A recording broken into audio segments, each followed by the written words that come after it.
ವಿಶ್ವಶ್ರೇಷ್ಠಾಶ್ರಯಂ ಸಾಕಾರಂ ಯಮಿನಂ ವಿಶಾಲಹೃದಯಂ ವಿದ್ಯಾಗುರು ವಂದನಂ ವಿದ್ಯಾಗುರು ವಂದನಂ.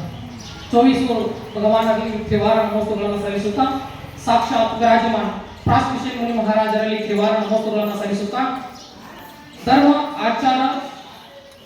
ಆಚರಣೆಯ ಒಂದು ಬೋಧನೆ ಮಾಡ್ತಕ್ಕಂಥ ಪಂಡಿತರಿಗೂ ಕೂಡ ಜಯಗಳನ್ನು ಸಲ್ಲಿಸುತ್ತಾ ಅದೇ ರೀತಿ ಲೋಪಿ ಅನ್ನ ಬೆಳತಕ್ಕಂತಹ ಎಲ್ಲ ಶ್ರಾವಕ ಶ್ರಾವಕಿಯರಿಗೂ ನನ್ನ ಆಧಾರದ ಜಿಂಜಿನಗಳನ್ನು ಸಲ್ಲಿಸುತ್ತಾ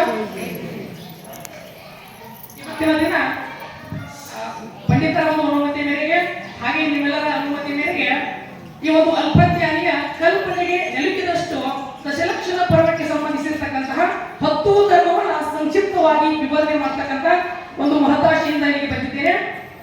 ಮೊದಲಿಗೆ ನಾವು ದಶಲಕ್ಷಣ ಪರ್ವ ಎಂದರೇನು, ಇದರ ಮೂಲಾರ್ಥವನ್ನು ನಾವು ತಿಳ್ಕೊಳ್ಳೋಣ. ಹೌದಾ? ಹೆಸರು ಹೇಳ್ತಾನೇನು? ದಶಲಕ್ಷಣ ಪರ್ವ. ದಶ ಎಂದರೆ 10, ಲಕ್ಷ ಅಂದರೆ ಗುಣಗಳು, ಪರ್ವ ಎಂದರೆ ಆಚರಣೆ. 10 ಗುಣಗಳ ಆಚರಣೆ ಈ ದಶಲಕ್ಷಣ. ಹೌದಾ? ಧರ್ಮದ 10 ಗುಣಗಳ ಆಚರಣೆ ನಾವು ದಶಲಕ್ಷಣ ಅಂತ ಕರಿತೀವಿ. ಈ ದಶಲಕ್ಷಣ ಭಾವನೆಯನ್ನ ನಾವು ಆಚರಣೆ ಮಾಡೋದ್ರಿಂದ ನಮ್ಮ ಮನ ಪರಿವರ್ತನೆ ಆಗ್ತದೆ, ನಮ್ಮ ವರ್ತನೆಯಲ್ಲಿ ಬದಲಾವಣೆ ಆಗ್ತದೆ, ನಮ್ಮ ಆಚರಣೆಯಲ್ಲಿ ಬದಲಾವಣೆ ಆಗ್ತದೆ.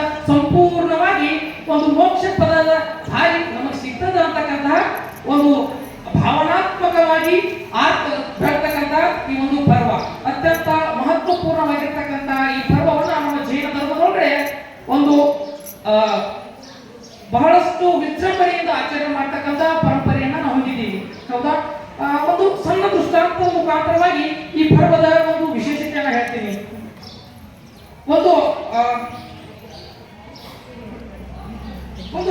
ರಾಜ್ಯ ಇರ್ತದ, ಆ ರಾಜ್ಯದೊಳಗಡೆ ಒಬ್ಬ ರಾಜನಿರ್ತಾನ. ಹೌದಾ? ಆ ರಾಜನಿಗೆ ಒಬ್ಬ ಮಗನಿರ್ತಾನ. ಅಕಾಲಿಕವಾಗಿ ಆ ರಾಜ್ಯದ ಮಗ ಏನಾಗ್ತಾನ್ರಿ ಮರಣವನ್ನ ಹೊಂತಾನ. ಹೌದಾ? ಆ ಮರಣವನ್ನ ಹೊಂದಿದ ಸಂದರ್ಭದೊಳಗಡೆ ಆ ರಾಜ ಏನಾಗ್ತಾನ ದುಃಖಿತನಾಗಿರ್ತಾನ. ಹೌದಾ? ಶೋಕಗ್ರಸ್ತನಾಗ್ತಾನ. ಹೌದಾ? ಮತ್ತು ಏನಾಗ್ತದೆ 10 ದಿನ ಆಗ್ತದೆ, 12 ದಿನ ಆಗ್ತದೆ, ತಿಂಗಳಾಗ್ತದೆ, 2 ತಿಂಗಳು ಆಗ್ತದ. ಆ ರಾಜ ಏನಾಗಿಲ್ರಿ ಆ ಒಂದು ಮಗನ ಸಾವಿನ ದುಃಖದಿಂದ ಹೊರಗೆ ಬರಕ್ ಆಗಂಗಿಲ್ಲ. ಬಹಳಷ್ಟು ಕಷ್ಟಪಡ್ತಾನ, ಏನೆಲ್ಲ ಮಾಡ್ತಾನ, ಆದ್ರೂ ಕೂಡ ಅವ್ರಿಗೆ ಏನಾಗಿಲ್ರಿ ಆ ಒಂದು ದುಃಖದಿಂದ ಆ ಶೋಕದಿಂದ ಹೊರಗೆ ಬರಕ್ ಆಗಂಗಿಲ್ಲ. ಹೌದಾ? ಅವಾಗ ಏನಾಗ್ತದ ಇಲ್ಲೊಬ್ರು ಆಚಾರ್ಯರು ಬರ್ತಾರೆ. ಏನಂದ್ರೆ ಕಾಲಕಾಚಾರ್ಯರು ಅಂತ ಬರ್ತಾರೆ. ಹೌದಾ? ಆ ಕಾಲಕಾಚಾರ್ಯ ಏನ್ ಮಾಡ್ತಾರ, ಆ ಒಬ್ಬ ರಾಜನಿಗೆ ಶಾಸ್ತ್ರವನ್ನ ಬೋಧನೆ ಮಾಡ್ತಾರ. ನಮ್ಮ ತತ್ವಾರ್ಥ ಸ್ತೋತ್ರದಲ್ಲಿ ಇರ್ತಕ್ಕಂಥ ಈ 10 ಧರ್ಮದ ಒಳಾರ್ಥವನ್ನ ಬೋಧನೆ ಮಾಡಿದಾಗ ಆ ಒಬ್ಬ ರಾಜನಿಗೆ ಏನಾಗ್ತದ್ರಿ ಆ ಶೋಕದಿಂದ ಹೊರಗೆ ಬರ್ತಾನೆ. ಹೌದಾ? ನಮ್ಗೆಲ್ಲ ಗೊತ್ತದ, ನಮ್ಮ ವಿದ್ಯಾಸಾಗರ ಮಹಾರಾಜರು ಹೇಳ್ತಾರೆ ಏನ್ರಿ, ಇವು ಜಗತ್ತಿನಲ್ಲಿ ಯಾವುದು ಶಾಶ್ವತವಲ್ಲ. ಹೌದಾ? ಒಂದಲ್ಲ ಒಂದಿನ ಹೋಗ್ಲೇಬೇಕು. ಈ ರೀತಿಯಾಗಿರ್ತಕ್ಕಂಥ ಧರ್ಮದ 10 ಧರ್ಮದ ಒಂದು ಆಳಾರ್ಥವನ್ನ ಹೇಳಿದಾಗ ಅವನು ಶೋಕದಿಂದ ಹೊರಗೆ ಬರ್ತಾನೆ. ಹೌದಾ? ಅಂತ ಭಾವನೆ.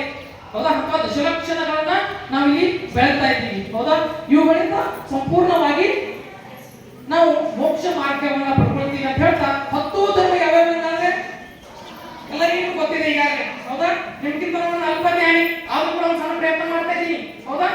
10 ಧರ್ಮಗಳು ಉತ್ತಮ, ಕ್ಷಮ, ಮಾರ್ದವ್, ಆರ್ಜವ, ಶೌಚ, ಸತ್, ಸಂಯಮ, ತಪ, ತ್ಯಾಗ, ಆಕಿಂಚನ್, ಬ್ರಹ್ಮಚರ್ಯ. ಇವತ್ತಿನ ಧರ್ಮ ಯಾವ್ದ್ರಿ? ಉತ್ತಮ, ಆಕಿಂಚನ್. ಹೌದಾ? 10 ಧರ್ಮದ ಸಂಕ್ಷಿಪ್ತ ವಿವರಣೆಯನ್ನ ಈಗ ನಾನು ಪ್ರಾರಂಭ ಮಾಡ್ತಾ ಇದ್ದೀನಿ. ಮೊದಲನೇ ಧರ್ಮ ನಿಮ್ಗೆಲ್ಲ ಗೊತ್ತಿರ್ತಂತೆ ಉತ್ತಮ ಕ್ಷಮ. ಬಹಳಷ್ಟು ವಿಶಾಲಮಯವಾಗಿರ್ತಕ್ಕಂಥದ್ದು. ಈ ಕ್ಷಮೆ ಅಂತಕ್ಕಂಥ ಶಬ್ದವನ್ನ ಕೇಳಿದ ತಕ್ಷಣ ನಮ್ಮ ಮನಸ್ಸಿನ ಒಂದು ಆನಂದ ಹುಟ್ಟುತ್ತದೆ. ಹೌದಲ್ರಿ? ಆನಂದ ಹುಟ್ಟುತ್ತದೆ. ಶಮಶ್ಯ ವೀರಶ್ಯ ಭೂಷಣ ಅಂತಿದ್ದಾರೆ. ಹೌದಲ್ರಿ? ನಾವು ಏನ್ ಮಾಡ್ಬೇಕ್ರಿ? ಪ್ರತಿಯೊಬ್ಬರನ್ನ ಕ್ಷಮೆ ಮಾಡ್ಬೇಕು, ಎಲ್ಲರೂ ನಮ್ಮನ್ನ ಕ್ಷಮಿಸ್ಬೇಕಂತಕ್ಕಂತಹ ಭಾವನೆ. ಹೌದಾ? ಎಷ್ಟೋ ತಪ್ಪುಗಳನ್ನ ಮಾಡಿರ್ತೀವಿ, ತಿಳಿದಾರನ್ನ ತಪ್ಪುಗಳನ್ನ ಮಾಡಿರ್ತೀವಿ. ಹೌದಾ? ಮನಸ್ಸು ಬಿಚ್ಚಿ ಮನಸ್ಪೂರ್ವಕವಾಗಿ ಒಂದು ಆನಂದಮಯ ಜೀವನ ನಮ್ದು ಆಗ್ಬೇಕಂದ್ರೆ ನಾವು ಕ್ಷಮೆಯನ್ನ ಯಾಚಿಸ್ಬೇಕು, ಕ್ಷಮೆಯನ್ನ ಪಡ್ಕೊಳ್ಬೇಕಾಗ್ತದೆ. ಹೌದಾ? ಕ್ಷಮೆಯಿಂದ ಏನಾಗ್ತದಂದ್ರೆ ಕ್ಷಮೆಯಿಂದ ಮನಸ್ಸು ಶುದ್ಧಿ ಆಗ್ತದ. ಮನಸ್ಸು ಶುದ್ಧಿ ಆಗ್ತದೆ, ಆಟೋಮೆಟಿಕ್ ಆಗಿ ನಮ್ಮ ಜೀವನ ಆನಂದಮಯವಾಗ್ತದ. ಹೌದಾ?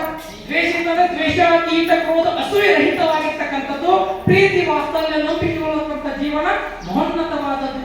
ಹೌದಾ? ದ್ವೇಷವನ್ನ ರಹಿತವಾಗಿರುವುದು. ಹೌದಾ? ಯಾವಾಗ ದ್ವೇಷದಿಂದ ನಾವು ರಹಿತವಾಗ್ತೀವಿ? ಯಾವಾಗ ಕ್ಷಮೆಯನ್ನ ಮಾಡ್ತೀವಿ ಅವಾಗ ನಾವು ದ್ವೇಷದಿಂದ ಮುಕ್ತರಾಗ್ತೀವಿ. ದ್ವೇಷದಿಂದ ಮುಕ್ತಾಗಿ ಅಂದ್ರೆ ಆತ್ಮಶಾಂತಿ ಆಗ್ತದೆ. ಆತ್ಮಶಾಂತಿ ಆಗ್ತದೆ, ನಮ್ಮ ಜೀವನ ಆನಂದಮಯವಾಗ್ತದೆ ಅಂತಕ್ಕಂತಹ ಮಹತ್ವದ ವಿಚಾರ ಈ ನಮ್ಮ ಕ್ಷಮಾಧರ್ಮ ಹೇಳ್ತಾರೆ. ನೆಕ್ಸ್ಟ್ ಎರಡನೇ ಬರ್ತಕ್ಕಂಥದ್ದು ಉತ್ತಮ ಮಾರ್ಧವ. ಹೌದಾ? ಮೃದುತ್ವ ಭಾವವೇ ಮಾರ್ಧವ. ಹೌದಾ? ಬಹಳ ಸರಳ ಇದೆ, ಏನು ಇಲ್ಲ ಇದ್ರೊಳಗೆ. ಮೃದುತ್ವ ಭಾವ ಮಾರ್ಧವ. ಮನ ವಚನ ಕಾಯದಿಂದ ನಾವು ಮೃದುತ್ವರಾಗಿರಬೇಕು. ಹೌದಾ? ಅದಕ್ಕೆ ಒಂದು ಇಂಗ್ಲಿಷ್ ಒಳಗೆ ಒಂದು ಗಾದೆ ಮಾತಾಡೋದು ಏನಂತ, politeness is a inexpensive way of making friends. ನಾವು ಜಾಸ್ತಿ ಜನರನ್ನ ಗಳಿಸಬೇಕಾದ್ರೆ, ಜಾಸ್ತಿ ಸಂಬಂಧವನ್ನು ನಾವು ಪಡ್ಕೊಳ್ಬೇಕಾದ್ರೆ ನಮ್ಮ ಮನಸ್ಸು, ನಮ್ಮ ಮಾತು, ನಮ್ಮ ನಡವಳಿಕೆ ಮೃದುವಾಗಿರ್ಬೇಕು. ಹೌದಾ? ಜಾಸ್ತಿ ಹಾಡೆಲ್ಲ ಮಾತಾಡ್ತೀವಿ ಅಂದ್ರೆ, ಕ್ರೋಧಿತವಾಗಿ ಮಾತಾಡ್ತೀವಿ ಅಂದ್ರೆ ಯಾರು ನಮ್ಮ ಸಂಗ ಮಾಡಂಗಿಲ್ಲ. ಎಷ್ಟು ನಾವು ಮೃದುವಾಗಿರ್ತೀವಿ ಅಷ್ಟು ಫ್ರೆಂಡ್ಸ್ ಸರ್ಕಲ್ ನಮ್ಗೆ ಆಗ್ತದೆ, ಅಷ್ಟು ಸಂಬಂಧವನ್ನ ನಾವು ಗಳಿಸಬಹುದು. ನಮ್ಮ ಮಾತಾಗಿರ್ಬೋದು, ನಮ್ಮ ನಡವಳಿಕೆ ಆಗಿರ್ಬೋದು, ಅದೇ ರೀತಿ ನಾವು ಮಾಡ್ತಕ್ಕಂಥ ಪ್ರತಿಯೊಂದು ಕಾರ್ಯಗಳೊಳಗೆ ಮೃದುತ್ವ ಭಾವವನ್ನು ಅಳವಡಿಸಿಕೊಳ್ತಕ್ಕಂಥದ್ದನ್ನ ನಮ್ಮ ಎರಡನೇ ಧರ್ಮ ಹೇಳ್ತದ. ಹೌದಾ? ಅದಾದ ತಕ್ಷಣ ಬರ್ತಕ್ಕಂಥದ್ದು ಉತ್ತಮ ಆರ್ಜವ. ಹೌದಾ? ಆರ್ಜವ ಅಂತಂದ್ರೆ ಏನಿದು? ಇಲ್ಲದೇನ ತಿಳಿಸುವುದು, ವಿಲೋಪವಿಲ್ಲದ ಚೈತನ್ಯ ವಿಶ್ವವನ್ನೇ ಸೃಷ್ಟಿಸುವುದು ಅಂತ ಹೇಳ್ತಾರೆ. ಏನ್ರಿ? ವಿಲೋಪ ಇಲ್ಲೇ ಇರ್ತಕ್ಕಂಥ ಚೈತನ್ಯ. ನಮ್ಮ ಮನಸ್ಸಿನೊಳಗಡೆ ಕಪಟ ಅಂತಕ್ಕಂಥದ್ದು ಇರಬಾರ್ದು. ಹೌದಾ? ಯಾವಾಗ ನಮ್ಮ ಮನಸ್ಸಿನೊಳಗೆ ಕಪಟ ಇರೋದಿಲ್ಲ, ಅವಾಗ ನಮ್ಮ ಆತ್ಮ ಸುತ್ತಿ ಇರ್ತದ. ಆತ್ಮ ಸುತ್ತಿ ಇರ್ತಂದ್ರೆ ಆಟೋಮೆಟಿಕ್ ಆಗಿ ನಾವು ಏನಂತ ಬೇಕಾದ್ರೂ ಸಾಧನೆಯನ್ನ ಕೈಬಹುದು. ವಿಲೋಪವಿಲ್ಲದ ಚೈತನ್ಯ, ನಮ್ಮ ಚೈತನ್ಯ, ನಮ್ಮ ಜ್ಞಾನ, ನಮ್ಮ ಆತ್ಮ ವಿಲೋಪ ರಹಿತವಾಗಿರ್ಬೇಕು, ಕೆಟ್ಟತನ ರಹಿತವಾಗಿರ್ಬೇಕು. ಅವಾಗ ನಾವು ಏನ್ ಬೇಕಾದ್ರೂ ಸಾಧನೆಯನ್ನ ಕೈಲಾಕ ಸಹಾಯವಾಗ್ತದೆ ಅಂತಕ್ಕಂಥದ್ದನ್ನ ನಮ್ಮ ಮೂರನೇ ಧರ್ಮ ಉತ್ತಮ ಆರ್ಜವ ಧರ್ಮ ಹೇಳ್ತದೆ. ಹೌದಾ? ಅದರ ತಕ್ಷಣ ಬರ್ತಕ್ಕಂಥದ್ದೇ ಉತ್ತಮ ಶೌಚ. ಹೌದಾ? ಶಬ್ದದೊಳಗಡೆ ಇದೆ ಶೌಚ. ಹೌದಾ? ಸ್ವಚ್ಛತೆಯನ್ನ ಬಿಂಬಿಸುವುದೇ ನಮ್ಮ ಸ್ವಚ್ಛ ಧರ್ಮ. ಹೌದಾ? ಸ್ವಚ್ಛ ಧರ್ಮ ಏನಾದ್ರೆ ಸ್ವಚ್ಛತೆ, ಅಂತರಂಗ ಸ್ವಚ್ಛ ಮತ್ತು ಬಹಿರಂಗ ಸ್ವಚ್ಛ. ಹೌದಾ? ಮನಸ್ಸು ಶುಚಿಯಾಗಿರುವುದು ಮತ್ತು ನಮ್ಮ ಬಾಹಿರವನ್ನು ಶುಚಿಯಾಗಿರುವುದು. ಇಲ್ಲದಾರು cleanness is the way of healthy life. ನಾವು ಆರೋಗ್ಯವಾಗಿರ್ಬೇಕಂದ್ರೆ ನಾವು ಏನಿರ್ಬೇಕ್ರಿ? ಸ್ವಚ್ಛತೆ ಇರಬೇಕು. ಈಗ ನಾವು ಹಬ್ಬವನ್ನು ಆಚರಿಸಿ ಮಾಡ್ತೀವಲ್ಲಿ, ಇದು ಧಾರ್ಮಿಕವಾಗಿ ಅಷ್ಟೇ ಅಲ್ಲ, ನಮ್ಮ ದೇಶದೊಳಗಡೆ, ಇಡೀ ಜಗತ್ತಿನೊಳಗಡೆ ವೈಜ್ಞಾನಿಕವಾಗಿ ಇದೊಂದು ಆದ್ಯತೆಯನ್ನು ಪಡೆದಿದೆ. ಕೇವಲ ಧಾರ್ಮಿಕವಾಗಿ ಅಷ್ಟೇ ಅಲ್ಲ, ವೈಜ್ಞಾನಿಕವಾಗಿ ಎಷ್ಟೋ ವಿಜ್ಞಾನಿಗಳು ಕೂಡ ಈ ಧರ್ಮಗಳ ನಂತರ ಎಷ್ಟು ದೊಡ್ಡ ದೊಡ್ಡ ತತ್ವಜ್ಞಾನಿಗಳು ಕೂಡ ಈ ಧರ್ಮದಲ್ಲಿರ್ತಕ್ಕಂಥ ಮಹತ್ವವನ್ನು ತಿಳಿದು ನಾವು ನಡಿಬೇಕಾಗ್ತದೆ. ಹೌದಾ? ಇದು ಸ್ವಚ್ಛತೆಯನ್ನು ಬಿಂಬಿಸ್ತದೆ. ಅಂತರಂಗ ಮತ್ತು ಬಹಿರಂಗ ಎರಡೂ ರೀತಿಯಿಂದ ನಾವು ಸ್ವಚ್ಛಂದವಾಗಿರುವುದನ್ನ ನಮ್ಮ ಶೌಚ ಧರ್ಮ ಹೇಳ್ತದೆ. ಹೌದಾ? ಇದಾದ ತಕ್ಷಣ ಬರ್ತಕ್ಕಂಥದ್ದೇ ಉತ್ತಮ ಸತ್ಯ ಧರ್ಮ. ಓಕೆ? ಸತ್ಯ ಪವಿತ್ರಾತ್ಮ ಸ್ವಭಾವಂ. ಸತ್ಯ ಪವಿತ್ರಾತ್ಮನ ಸ್ವಭಾವ. ಸ್ವಚ್ಛತೆ ಯಾರು ಪ್ರಭಾವ ಆಗ್ತದ್ರಿ? ಪವಿತ್ರಾತ್ಮ ಯಾರಿರ್ತಾರ ಅವರು ಸತ್ಯವಂತರಾಗಿರ್ತಾರೆ. ಹೌದಾ? ನಮ್ಮ ಸಂವಿಧಾನದಲ್ಲಿ ನಾವು ನೋಡ್ತೀವಿ. ಹೌದಾ? ಸತ್ಯಮೇವ ಜಯತೆ. ಸತ್ಯಕ್ಕೆ ಸಾವಿಲ್ಲ, ಸುಳ್ಳಿಗೆ ಸುಖವಿಲ್ಲ. ಹೌದಾ? ಅದೇ ರೀತಿ ಆದಾಗಿ ಸತ್ಯ ವಾಕ್ಯಕ್ಕೆ ತಪ್ಪಿ ನಡೆದರೆ ಮೆಚ್ಚನ ಪರಮಾತ್ಮನು. ಇವೆಲ್ಲ ಏನಿದೆ ತತ್ವಗಳು, ಇವೆಲ್ಲ ಕಾರ್ಯ ಮಾತುಗಳು. ಹೌದಾ? ನಾವು ಓದ್ತೀವಿ ನೋಡ್ರಿ, ದೇವಾದಿ ತತ್ವ ಪ್ರತಿದರ್ಶಕಾಯ ಅಂತಕ್ಕಂಥದ್ದನ್ನ. ಇದೆಲ್ಲ ಏನ್ ತತ್ವಗಳದಾವ, ಏನ್ ಗಾದೆ ಮಾತುಗಳದಾವ, ಇವೆಲ್ಲ ದೇವರ ಪ್ರತೀಕ. ಹೌದಾ? ಈ ತತ್ವಗಳನ್ನು ಆಚರಣೆ ಮಾಡಿದ್ರೆ ಆ ದೇವರನ್ನು ಆಚರಣೆ ಮಾಡಿದಂಗೆ. ಹೌದಾ? ಸತ್ಯಕ್ಕೆ ಸಾವಿಲ್ಲ, ಸುಳ್ಳಿಗೆ ಸುಖವಿಲ್ಲ. ಹೌದಾ? ಸತ್ಯವನ್ನು ನಾವು ಮಾಡಬೇಕು, ಯಾವಾಗಲೂ ಸತ್ಯವಂತರಾಗಿರ್ಬೇಕಂತಕ್ಕಂಥ ದೇವರನ್ನೇ ಈ ನಮ್ಮ ಉತ್ತಮ ಸತ್ಯ ಧರ್ಮ ಹೇಳ್ತದೆ. ಯಥಾತಕ್ಷಣ ನೆಕ್ಸ್ಟ್ ಬರ್ತಕ್ಕಂಥದ್ದು ಯಾವ್ದು? ಉತ್ತಮ संयम. संयम का दृष्टि सिद्ध का दृष्टि है. संयम का यात्रा हमारी मोक्ष मार्ग का यात्रा है. ನಾವೇನಾದ್ರೂ ಮೋಕ್ಷಕ್ಕೆ ಹೋಗ್ಬೇಕಾಗಿತ್ತಂದ್ರೆ ನಮ್ಮೊಳಗೆ ಏನಿರ್ಬೇಕ್ರಿ? ಸಂಯಮ ಅಂತಕ್ಕಂಥದ್ದು ಇರಬೇಕು. ಹೌದಾ? ಸಂಯಮ ಅಂದ್ರೆ ಇದೇನು ಹೇಳ್ತದ? Patience is the key of success. ಹೌದಾ? Patience is the key of success. ನಾವೇನಾದ್ರೂ ಸಾಧನೆ ಮಾಡಬೇಕಾಗಿತ್ತು ಅಂತಂದ್ರೆ ನಮ್ಮ ಕೈಗೆ ಏನಿರ್ಬೇಕ್ರಿ? ಪೇಷನ್ಸ್ ಇರಬೇಕು, ಹಾತುರತೆ ಇರಬಾರ್ದು. ಎಲ್ಲವನ್ನ ಕೂಲ್ ಆಗಿ ಕುಲಂಕುಷವಾಗಿ ವಿಚಾರ ಮಾಡಿ ಪ್ರತಿಯೊಂದು ಹೆಜ್ಜೆಯನ್ನ ನಾವು ಇರಬೇಕಂತ ಹೇಳ್ತಾರೆ. ಪೇಷನ್ಸ್. ಹೌದಾ? ಸಮಾಧಾನ ಇರಬೇಕು. ಹೌದಾ? ಕುಲಂಕುಷವಾಗಿ ವಿಚಾರ ಮಾಡಬೇಕಂತ ಹೇಳ್ತಕ್ಕಂಥ ಧರ್ಮ ಯಾವ್ದ್ರಿ? ಉತ್ತಮ ಸಂಯಮ. ಸಂಯಮ ಕಾ ದೃಷ್ಟಿ ಚಿತ್ತ ಕಾ ದೃಷ್ಟಿ. ಸಂಯಮ ಯಾರ ಹತ್ರ ಇರ್ತದ್ರಿ? ಚಿತ್ರ ಹತ್ರ ಇರ್ತದ, ನಮ್ಮ ಮುನಿ ಹತ್ರ ಇರ್ತದ. ಹೌದಾ? ಎಷ್ಟೋ ಅವರಿಗೆ ಕಷ್ಟಗಳು ಬರ್ತಿರ್ತಾವ, ಆದ್ರೂ ಕೂಡ ಅವ್ರು ಏನಿರ್ತಾರೆ? ಸಹನೆಯನ್ನ ಮಾಡ್ಕೊಳ್ತಾರ. ಹೌದಾ? ಆ ಸಹನೆಯಿಂದ ಅವ್ರು ಏನ್ ಮಾಡ್ತಾರೆ? ಮೋಕ್ಷ ಪದವನ್ನು ಪ್ರಾಪ್ತಿ ಮಾಡ್ಕೊಳ್ತಾರ. ನಮಗೂ ಮೋಕ್ಷ ಪದ ಪ್ರಾಪ್ತಿ ಆಗ್ತಾರೆ. ನಾವೇನ್ ಮಾಡ್ತೀವಿ? ಸಂಯಮದಿಂದ ಧರ್ಮ ಆಚಾರ ವಿಚಾರಗಳನ್ನು ಮಾಡಬೇಕು. ಹೌದಾ? ಒಂದು ಕ್ವಶನ್ ಕೇಳ್ತೇನೆ, ಏನಪ್ಪ ಅಂತಂದ್ರೆ 12ನೇ ಶತಮಾನ ಒಳಗಡೆ ನಮ್ಮ ಜೈನ ಧರ್ಮ ಅವನತಿ ಹೊಂದಿತ್ತು ಅಂತಕ್ಕಂಥದ್ದನ್ನ ನಾವೆಲ್ಲ ಓದ್ತೀವಿ. ಹೌದಾ? ಯಾಕೆ ಅವನತಿ ಹೊಂದಿದ್ರಿ? ಆಚರಣೆ ಮಾಡದೇ ಇರೋದು. ಯಾಕೆ ಆಚರಣೆ ಮಾಡಿಲ್ಲ ನಾವೆಲ್ಲ ಅವಾಗ? ಯಾಕಂದ್ರೆ ಅವಾಗ ಕಠಿಣತೆ ಮಾಡಿದ ನಮ್ಮ ಧರ್ಮದೊಳಗೆ ನಿಮಗೆಲ್ಲ ಗೊತ್ತದ. ನಮ್ಮ ಧರ್ಮ ಐತದ ಕಠಿಣತೆ ಮಾಡೋದು. 12ನೇ ಶತಮಾನದೊಳಗಡೆ ಬಸವಣ್ಣವ್ರು ಬರ್ತಾರೆ. ಹೌದಾ? ಬಸವಣ್ಣವ್ರು ಬಂದು ಇಡೀ ಜಗತ್ತಿನ ಅತ್ಯಂತ ಹೀಗಾಗಿ ಧರ್ಮವನ್ನ ಪ್ರಚಾರ ಮಾಡ್ತಾರೆ. ಹೌದಾ? ಅದೇನ್ರಿ ನಮ್ಮ ಜೈನ ಧರ್ಮದ ಶಾಸ್ತ್ರದಲ್ಲಿರ್ತಕ್ಕಂಥ ಕಠಿಣ ಏನೋ ವಿಷಯಗಳದಾವ ಅವುಗಳನ್ನ ಸರಳೀಕರಣ ಮಾಡುವುದರ ಮುಖಾಂತರವಾಗಿ ಜನರಿಗೆ ತಿಳಿಸಿದ್ರು. ಜನರು ಅವ್ರ ಕಡೆ ವಾಳಿದ್ರು. ಇಷ್ಟೇ ಮತ್ತೊಂದೇನಿಲ್ಲ. ಹೌದಾ? ನಮ್ಮೊಳಗೆ ಕಠಿಣತೆ ಅದ. ಆ ಕಠಿಣತೆಯಿಂದ ಸಹನೆಯಿಂದ ನಾವು ಪಾಲನೆ ಮಾಡಿದ್ವಿ ಅಂದ್ರೆ ನಮ್ಮ ಮೋಕ್ಷ ಪದ ಇದೆ. ಬಂಗಾರಕ್ಕೆ ಏನದ ವ್ಯಾಲ್ಯೂ ಅದ, ಕಿಮ್ಮತ್ ಅದ. ಯಾಕೆ ಕಿಮ್ಮತ್ ಅದ ರೀ? ಅದು ಕಡಿಮೆ ಸಿಗ್ತದ, ಬಂಗಾರ ಸಿಗ್ತದ. ಅದು ಹೌದಾ? ಕಡಿಮೆ ಸಿಗ್ತದ, ಅದಕ್ಕೆ ವ್ಯಾಲ್ಯೂ ಅದ. ಅದಕ್ಕೆ ಕುಣಿಕಿಸಿ ನಾವು ಹೇಳಿರ್ತೀವಿ, ಒಂದು 8 ಕಿಲಿಯಾಗಿ ಇರ್ತೀವಿ. ಹೌದಿಲ್ರಿ? ಅದಕ್ಕೆ ವ್ಯಾಲ್ಯೂ ಅದ. ನಮ್ದು ಕಠಿಣ ಅದ ಧರ್ಮ, ಬರೀ ಅಷ್ಟೇ ವ್ಯಾಲ್ಯೂ ಅದ. ಹೌದಾ? ಇದನ್ನ ಈ ಕಠಿಣ ಧರ್ಮವನ್ನ ಸಹನೆಯಿಂದ ಸಾಧ್ಯ ಆದಷ್ಟು ಬಿಡುವನ್ನ ಮಾಡಿಕೊಂಡು ಪಾಲನೆ ಮಾಡಿದ್ರೆ ನಮಗೆ ಮೋಕ್ಷ ಪದದ ಹಾದಿ ಇದೆ ಅಂತ ಹೇಳ್ತಾ ಮುಂದೆ ಬರ್ತಕ್ಕಂಥ ಧರ್ಮ ಉತ್ತಮ ತಪಧರ್ಮ. ತಪ ಆತ್ಮಶುದ್ಧಿ ಸಾಧನ. ಹೌದಾ? ತಪವನ್ನ ಮಾಡುವುದರಿಂದ ನಮ್ಮ ಆತ್ಮಶುದ್ಧಿ ಆಗ್ತದೆ ಅಂತಕ್ಕಂಥದ್ದು. ಹೌದಾ? ಜ್ಞಾನ ಮತ್ತು ಧ್ಯಾನದ ಸಮ್ಮಿಲನವೇ ಈ ತಪ. ನಮ್ಮಲ್ಲಿ ಇರ್ತಕ್ಕಂಥ ಜ್ಞಾನ, ಹೌದಾ? ಆ ಜ್ಞಾನದಿಂದ ನಾವೇನ್ ಮಾಡ್ತೀವಿ? ಧ್ಯಾನ ಮಾಡ್ತೀವಿ. ಧ್ಯಾನದ ಸಮ್ಮಿಲನವೇ ತಪ. ತಪ ಮಾಡೋದ್ರಿಂದ ಆತ್ಮಶುದ್ಧಿ ಆಗ್ತದ. ಹೌದಾ? ನಾವು ಡಿಗ್ರಿ ಲೆಕ್ಚರ್ ಹೇಳ್ತಿದ್ರಿ, ತಪವನ್ನ ಮಾಡಬೇಕು, ಮೆಡಿಟೇಷನ್ ಅನ್ನ ಮಾಡ್ಬೇಕಂತ ಹೇಳ್ತಿದ್ರಿ. ಮೆಡಿಟೇಷನ್ ಮಾಡಿ ಓದಕ್ ಕೂತೀವಿ ಅಂದ್ರೆ ಬಹಳ ಕ್ಲಿಯರ್ ಆಗಿ ತಿಳಿತಿರಲ್ಲ. ಹೌದಾ? ಮನಸ್ಸು ಶಾಂತ ಆಗ್ತಿತ್ತು. ಹೌದಾ? ಅದೇ ರೀತಿ ನಮ್ಮ ಮುನಿಗಳೆಲ್ಲ ಏನ್ ಮಾಡ್ತಾರೆ? ತಪಸ್ಸನ್ನ ಮಾಡ್ತಾರೆ. ಹೌದಾ? ಹೇಗೆ ತಪಸ್ಸು ಮಾಡ್ತಾರೆ? ಅವರು ಧ್ಯಾನಗಳು ಮಾಡ್ತಾರೆ. ಅವರು ತಪಸ್ಸಿನ ಸಿದ್ಧಿಯನ್ನ ಪಡ್ಕೊಳ್ತಾರೆ. ಹೌದಾ? ನಾವು ಸಾಧ್ಯ ಆದಷ್ಟು ತಪಸ್ಸನ್ನ ಮಾಡ್ತಾ ಹೋದ್ರೆ ನಮ್ಮ ಆತ್ಮ, ನಮ್ಮ ಜ್ಞಾನ ತೀಕ್ಷ್ಣವಾಗ್ತದೆ. ಹೌದಾ? ಈ ರೀತಿ ಹೇಳ್ತಾ ಮುಂದೆ ಬರ್ತಕ್ಕಂಥದ್ದು ಉತ್ತಮ ತ್ಯಾಗ ಧರ್ಮ. ತ್ಯಾಗಿನ ಯೋಗಿನ. ಹೌದಲ್ರಿ? ತ್ಯಾಗಿಗಳು. ಹೌದಾ? ಈ ತ್ಯಾಗಿಗಳೇನ್ರಿ? ಯೋಗಿಗಳು. ಹೌದಾ? ತ್ಯಾಗದಲ್ಲಿ ಏನ್ ಹೇಳ್ತಾರೆ? ಎಲ್ಲವನ್ನ ಹೆಚ್ಚಿಸಿ ನಾವು ವೈರಾಗ್ಯ ಪಡ್ಕೊಂಡ್ರೆ ತ್ಯಾಗ. ಹೌದಾ? ನಾನು ಬಹಳಷ್ಟು ನೋಡಿದ್ದೀನಿ, ಇಂಥ ಮುನಿಗಳನ್ನ ನೋಡಿದ್ವಲ್ರಿ.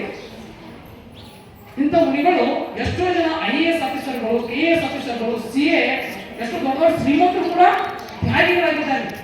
ಯಾಕೆ ತ್ಯಾಗಿಗಳಾಗಿದ್ದಾರೆ ಅವರು? ಅದ್ರಾಗ ಅಷ್ಟೊಂದು ಪವಿತ್ರತೆ ಅದ. ಹೌದಾ? ಆತ್ಮವನ್ನ ಕಲ್ಯಾಣ ಮಾಡ್ಕೊಳ್ಬೇಕಂತ ಮಾರ್ಗ ಇದೆ ಅಂತ ತಿಳಿದಿದ್ದಾರೆ ಅವರು. ಎಷ್ಟೋ ಜನ ದೊಡ್ಡ ನೀವೆಲ್ಲ ನೋಡಿರ್ತೀರಿ. ಎಲ್ಲ ಮುನಿಗಳು ಹೇಗಿರ್ತಾರೆ? ದೊಡ್ಡ ಶ್ರೀಮಂತರಾಗಿರ್ತಾರೆ, ದೊಡ್ಡ ಆಫೀಸರ್ಗಳಿರ್ತಾರೆ, ಲಕ್ಷ 2 ಲಕ್ಷ ರೂಪಾಯಿ ಗಳಿಸ್ತಿರ್ತಾರೆ ಅವರು ತಿಂಗಳ. ಅವರು ಕೂಡ ತ್ಯಾಗಿಗಳಾಗ್ತಾರೆ. ಅಷ್ಟೊಂದು ಶಕ್ತಿ ಅದ್ರೊಳಗೆ ಅವ್ರಿಗೆ ಅದ್ರ ಅರಿಗದ. ಫಾರ್ ಎಕ್ಸಾಂಪಲ್ ಒಂದು ಪ್ರಾಕ್ಟಿಕಲ್ ಮಾಡೋದ್ರೆ ನಮಗೆ ಏನು ಪ್ರಾಕ್ಟಿಕಲ್ ಅಂದ್ರೆ, ನಾವು ಕುಗ್ರಂಗಿ ಅವ್ರಿಗೆ ಇಟ್ಕೊಂಡು ಒಂದು ಸ್ವಲ್ಪ ಇಟ್ಕೊಂಡು ಆಗ್ತದೆ. ಎಷ್ಟು ತ್ರಾಸ ಆಗ್ತದೆ, ಎಷ್ಟು ನೋವು ಆಗ್ತದೆ. ಹೌದೇನ್ರಿ? ಅವ್ರು ಸಹಸಿರ್ತಾರೆ. ಅವರು ಒಂದು ಹಾಸದ ಹೂವಿನ ಮುಖಾಂತರವಾಗಿ ಜಪ ಮಾಡ್ತಾರೆ. ಕೇಶಲೋಚನೆಯನ್ನ ಅಷ್ಟೊಂದು ಸಮಯನ ಅಥವಾ ಏನೋ ಅದ, ಒಂದು ಪವರ್ ಅದ. ಹೌದಾ? ಅದಕ್ಕೆ ಅಂತವರೆಲ್ಲ ತ್ಯಾಗವಾಗಿ ಜೀವನವನ್ನ ಜೀವಿಸ್ತಾರೆ. ಇದು ತ್ಯಾಗವನ್ನ ಜೀವಿಸ್ತದೆ. ಅದಾದ ನಂತರ 9ನೇ ಧರ್ಮ, 50ನೇ ಧರ್ಮ. ಹೌದೇನ್ರಿ? ಉತ್ತಮ ಅಕಿಂಚನ ಧರ್ಮ. ಕಿಂಚಿತ್ತು ನಮ್ಮದಲ್ಲ ಅಂತಕ್ಕಂಥ ಭಾವನೆ. ಹೌದೇನ್ರಿ? ಕಿಂಚಿತ್ತು ನಮ್ಮದಲ್ಲ. ಇಲ್ಲಿ ಯಾವುದು ಕೂಡ ಶಾಶ್ವತವಲ್ಲ. ಹೌದ್ರಿ? ಜಗತ್ತಿನಲ್ಲಿ ಯಾವುದೇ ಪರ್ಯಾಯವು ಶಾಶ್ವತವಲ್ಲ ಅಂತ ತಿಳಿಸಿದ ನಮ್ಮ ವಿದ್ಯಾಸಾಗರ ಮಹಾರಾಜರು ಹೇಳಿದ್ದಾರೆ. ಇಲ್ಲಿ ಯಾವುದೂ ನಮ್ಮದಲ್ಲ. ನಮ್ಮದು ಏನಿಲ್ಲ, ನಮ್ಮ ಆತ್ಮ ಮಾತ್ರ ನಮ್ಮದು. ಹೌದಾ? ಭೌತಿಕವಾಗಿ ನಮ್ಮದು ಏನೂ ಇಲ್ಲ. ಇಲ್ಲಿ ಎಲ್ಲವೂ ಆಂತರಿಕವಾಗಿ ನಾವೇನು ಹೇಳ್ತೀವಿ, ಕೇಳ್ತೀವಿ, ದೇವ ದರ್ಶನ ಮಾಡ್ತೀವಿ, ಧ್ಯಾನ ಮಾಡ್ತೀವಿ, ಅದೇ ನಮ್ಗೆ ಮೋಕ್ಷಕ್ಕೆ ಹಾದಿ ಅದ. ಇಲ್ಲಿ ಇರ್ತಕ್ಕಂಥದ್ದು ಯಾವುದೂ ಕೂಡ ನಮ್ಮದಲ್ಲ. ಇಲ್ಲಿ ಇರ್ತದ, ನಾಳೆ ಇರಾಗಿಲ್ಲ. ಹೌದಾ?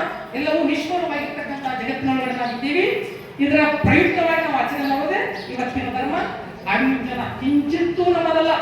ಹೌದಾ? ಆತ್ಮ ಮಾತ್ರ ನಮ್ಮದು.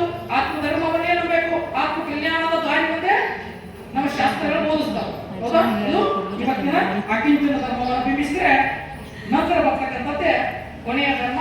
ಅದುವೇ ಉತ್ತಮ ಬ್ರಹ್ಮಚರ್ಯ. ಹೌದಾ? ಬ್ರಹ್ಮಚರ್ಯದಲ್ಲಿ ಬಹಳಷ್ಟು ಹೇಳುವವಶ್ಯಕತೆ ಇಲ್ಲ. ಹೌದಾ? ಶಬ್ದನೇ ಹೇಳ್ತದ ಬ್ರಹ್ಮಚರ್ಯ ಪಾಲನೆ. ಹೌದಲ್ರಿ? ಬ್ರಹ್ಮಚರ್ಯ ಪಾಲನೆ ಮಾಡೋದ್ರಿಂದ ನಾವು ಏನ್ ಬೇಕಾದ್ರೂ ಸಿದ್ಧಿಯನ್ನ ಪಡ್ಕೋಬಹುದು ಅಂತಕ್ಕಂಥದ್ದು ನಮ್ಮ ಶಾಸ್ತ್ರದ ಕಡೆ ಅದ.